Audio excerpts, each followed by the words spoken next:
Hi, this is Fabian from Life-Sparring.com and I'm here with another dirty unboxing video. Dirty unboxing videos are minimally produced, not scripted, pretty much just me unboxing something that I just got, didn't look at it prior, so it's always a bit of a surprise and you normally see this in the videos, but yeah, that's why they're dirty unboxing videos. What I'm unboxing today is this beautiful packaging here. This is the Neumafit Pacer. So the Neumafit Pacer is something I got off Kickstarter. So usual Kickstarter disclaimer, don't back anything on Kickstarter if you have high expectation. In most cases you end up a bit disappointed because at the end most of the products you get off Kickstarter are at best early prototypes, but yeah, at the same time, it's exciting and it's fun to get something that is not really on the broad market. And yeah, I have a few dollars in spare, and it's somehow also nice to reward creativity and reward people who are trying kind of to push a bit the envelope and try to create new products. And yeah, the Neumafit Pacer is definitely an interesting idea. So what is the Pacer? It is supposed to be the world's smartest wearable breath analyzer. So that's at least the campaign promise on Kickstarter. I paid $299 for the super early bird backing. 360 other backers backed the project, so they collected $110,000 US. The team is based in South Korea, and what they are at the end promising is highly variable sensor to measure your VO2 max. So why is that relevant and why is that relevant to me? The VO2 max is your body's ability to process oxygen at maximum exhaustion level, and hence the VO2 max is pretty much the gold standard of measuring cardiovascular fitness together with the lactate threshold. So the way you usually would measure your VO2 max is with a CPAT, cardiopulmonary exercise testing, which you conduct in a sport lab or a hospital sometimes. So this is a setup where you are either running on a treadmill or you are cycling on a stationary bike with a gas exchange monitor on your face. So nose and mouth are covered, and while you are performing the exercise at increasingly difficult levels, the sensor measures your gas exchange, so the oxygen that you are breathing in and the carbon dioxide that you are breathing out, and by measuring kind of this mix of these gases establish what's your maximum intake rate at full exhaustion levels. And that's your VO2 max. And yeah, this is traditionally done by runners, cyclists, triathletes, etc. Everybody, professional athletes. But it's also more and more relevant outside of just the athletic spectrum, because VO2 max is seen as a pretty good predictor of longevity and also independence in old age. So there's simply like a lower threshold from where it's going to be very, very difficult to live unassisted, and to keep yourself above this threshold is a goal that everybody should strive for later in their life. And of course, the earlier you start managing actively your VO2 max and try to train accordingly, the better it is, and the more you can kind of drag out this decline in age. That's why it's relevant, and that's why it would be super interesting to have a reasonably priced device at home that could establish your VO2 max. So there's another product out there that offers portable VO2 max measuring. It's a VO2 Master. It's, I think, quite widely used in athletic circles. It measures very similar to a CPAT. So it measures gas exchange, but it only measures the oxygen and not the carbon dioxide, at least in the normal version, the basic version. and it should get results that are very close to a traditional CPAP, but you can use it out in the field. The disadvantage, it costs around 5,000 US dollars, so it's not a cheap device, not exactly for lay people, it's more for professional setups. And yeah, you might be aware that your Garmin watch, your Polar, pretty much every health wearable, even the Oura Ring, also offer VO2 Max data in the meantime. They normally draw this out of running data or cycling data that you have. Like I think the Oura actually does a walking test too if you do not get data from other sources.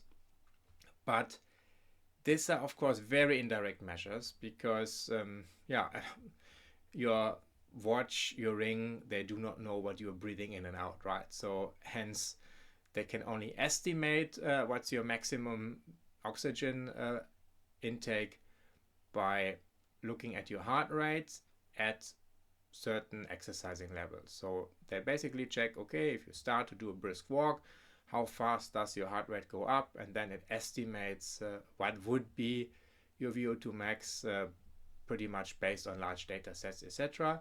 It's said that Garmin is one of the more accurate device providers doing this, and they are supposed to be around 95% accurate, so there should be around 5% of difference to a CPAP. Yeah, and there comes in now the Neumafit Pacer, which is a face mask, but again they are not measuring exactly oxygen and carbon dioxide, so it's still an indirect method, and it should be hence somewhere in between what something like the VO2 Master is doing and what Garmin is doing, what the wearable devices are doing, right? So that's the interesting part. And yeah, $299 US for something that is also just sensor based and does an indirect assessment of your VO2 max could be a waste of money, but it could be also worth its money if it's pretty accurate. And yeah, that's what I'm definitely trying to figure out then in a deep dive, but you have to wait for this one. First, today we just do the unboxing and look into what's inside the box, probably also look the first time into the app, and yeah, then we take it from there, and there will be for sure a follow-up, ideally also comparing to other methods of establishing a VO2 max. Okay, after removing the shrink wrap, let's go straight into packaging. As I said, the packaging looks pretty decent. Yeah, it's pretty nice. Female cyclist, male runner, all around the edges. Neumafit branding on the top. And then on the side it says Pacer, and we are finding a solution from your breath. Okay, that's interesting slogan. Bit convoluted, but yeah, I mean, it's not a native speaking English company, right? So I've seen worse. Okay, so on top, quick guide. Yeah, that's kind of a longer version, and here we got the quick guide.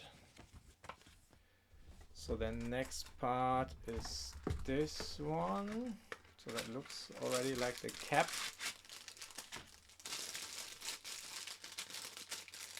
Of the sensor.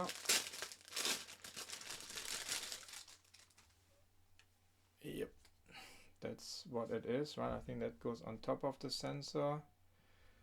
It has here, I can see this probably here.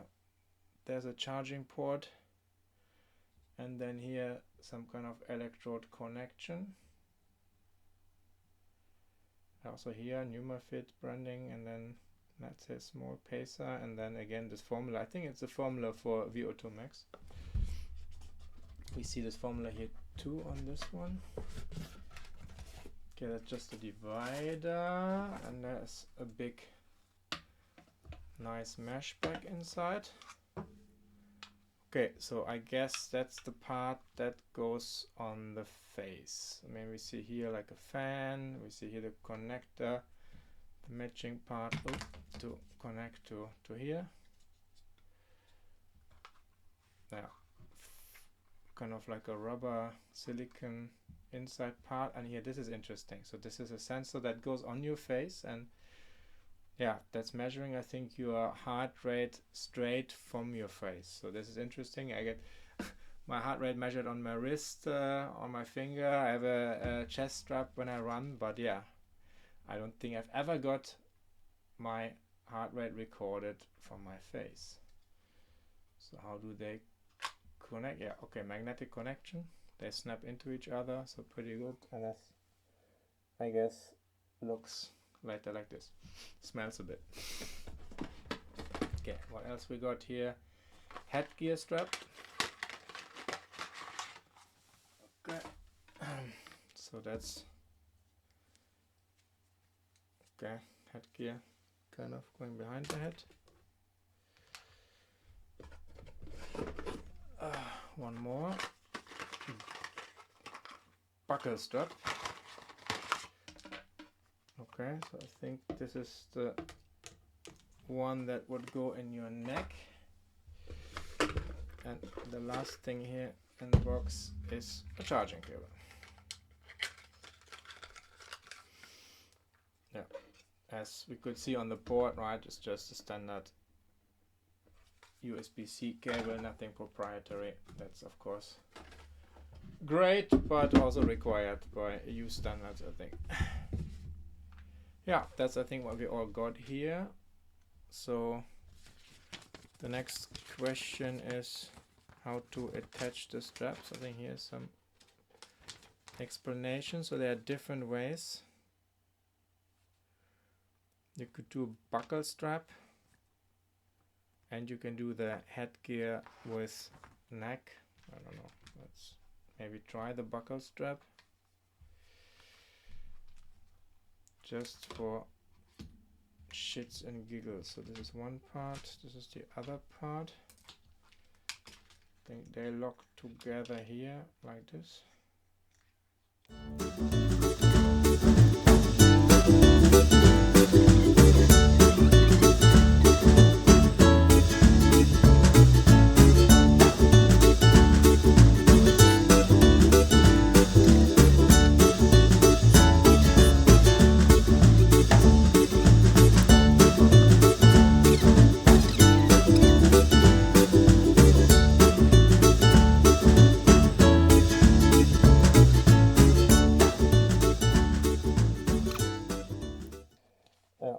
It will look around this kind of, right? So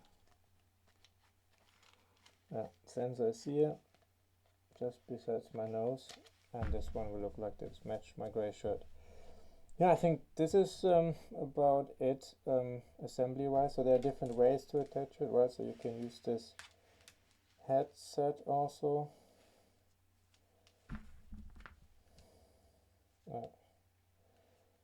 So with this, it's kind of like a 2-pieces headset that goes like this and then attaches to the upper part.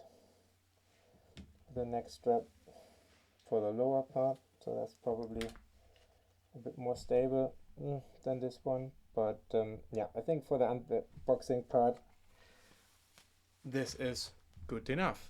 So yeah, I think that's about what we got here. So now let's take a look at the app. I'm back from a run, freshly showered, didn't help my hair. Anyway, yeah, let's hook up the Pacer to the software and see what happens. So here is the Pacer app on my iPhone. I already previously just connected it via Google. I spare you this one since I didn't want to share my password necessarily. So I set it up here. What is my preferred units? I'm a metric guy, right? My height. 185 centimeter, weight currently around 82 kg. Trying to get down again. Select race, okay. I'm European. And now register the device. So there is actually a button in it. So let's see. See, I always said there is no button. Apparently, next to the charging port is a button.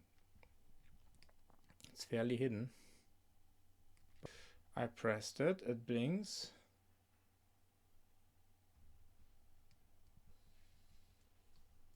But then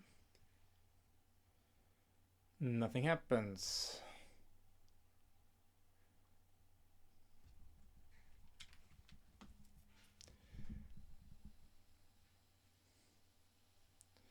I'm extremely close to my device. There you can see it blinking. I'm right next to the phone, but it does not pair right now.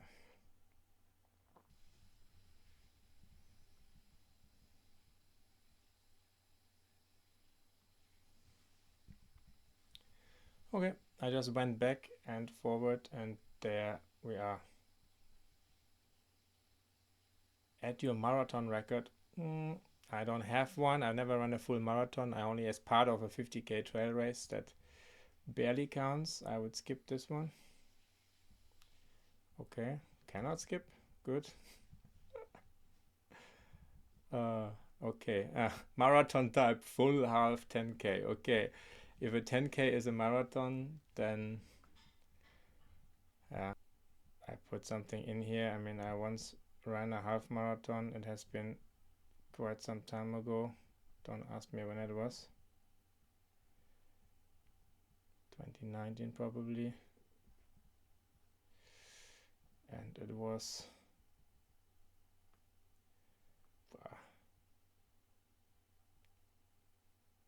210, 212. Nothing to be particular proud of, but it's in the ballpark. Okay. Not okay.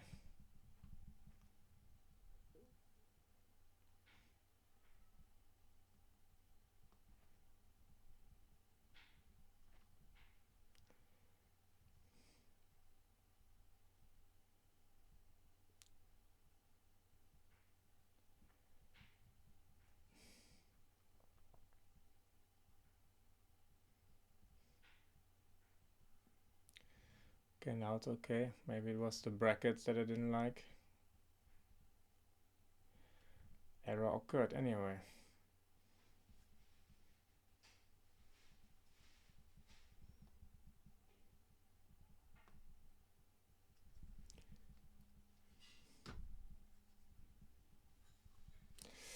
Yeah, let's just try the whole thing again.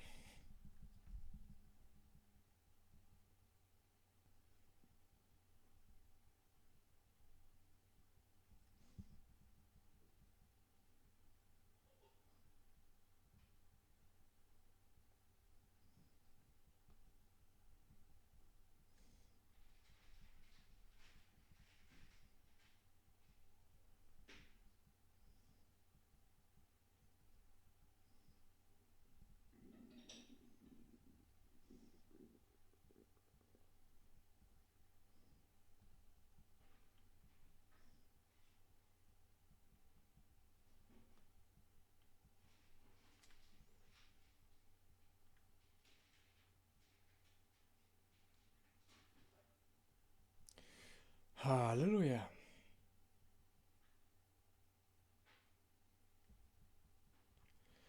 Okay, so basically we are set up here.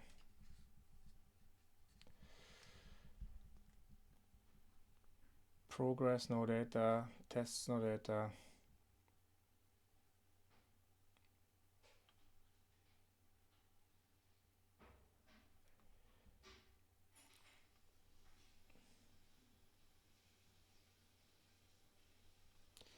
Yeah, that's the software. So a bit glitchy to set up. I don't know exactly why he was complaining when I was putting in the records. Luckily I can update the records here, I assume.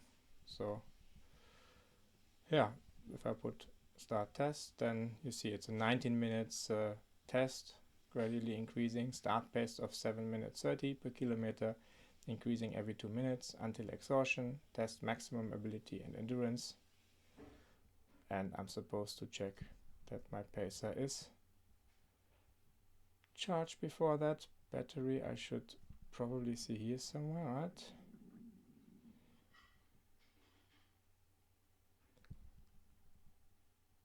Yeah, where do you see the battery status? That would be helpful.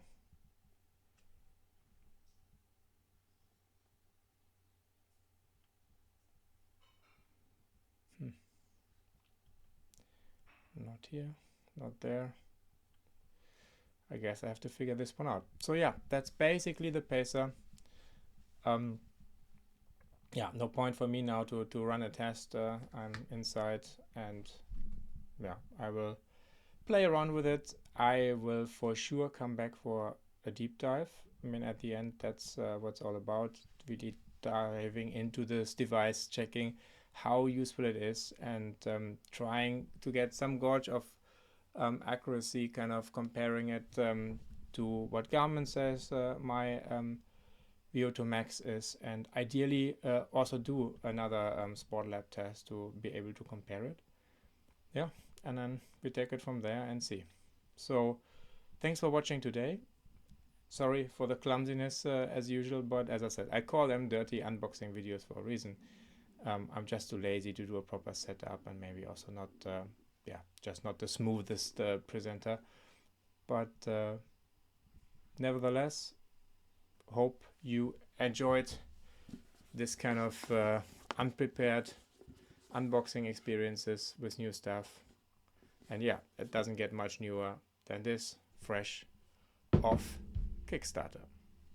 Thanks, and if you like it, click on the other videos and come back once I'm back with the deep dive. Thank you.